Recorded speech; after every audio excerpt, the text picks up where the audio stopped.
So what General Schwarzkopf wanted to do was make use of television, CNN, to build up in the mind of Saddam Hussein, who didn't have very good intelligence on what we were doing, the impression that we were coming in there very quickly with enormous numbers of forces. And it looked very impressive on CNN, both in the United States and in Baghdad. But the troops were landing, but there was no artillery with them, there was no ammunition, but it presented the illusion of enormous strength in the region.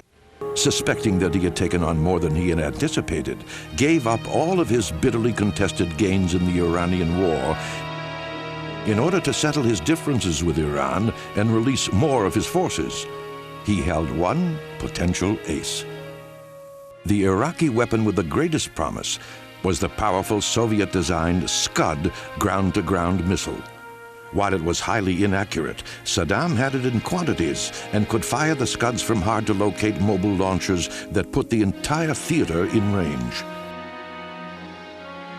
He could fire them into Israel's cities to enrage the Israeli government enough to come into the war, thereby ending the West's coalition with the Arab nations. Now began a round-the-clock drumfire of attack, intent on further shredding the Iraqi defensive umbrella and communications with fighting units. Navy prowlers and wild weasel phantoms jammed Iraqi radars electronically and sent radiation-seeking harm missiles down their beams to destroy the transmitters. Attack helicopters killed anti-aircraft with laser-guided missiles as progressive dismantling of the once mutually protective Iraqi air defense soon made low, slow flight survivable. British Tornado fighter bombers hit Iraqi airfields with special runway-destroying bombs in dangerous raids that exacted the highest Allied casualties of the air war. But the tornadoes helped diffuse the danger of sudden attacks by an Iraqi Air Force which was increasingly a non-participant in the war.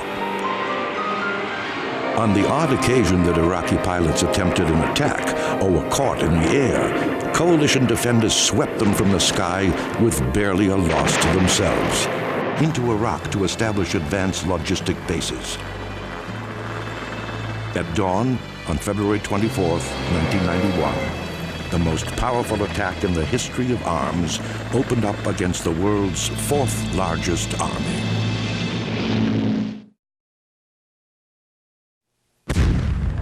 Behind a thunderous artillery barrage, coalition forces representing 37 nations surged forward to attack more than 500,000 Iraqi soldiers deeply entrenched in Kuwait.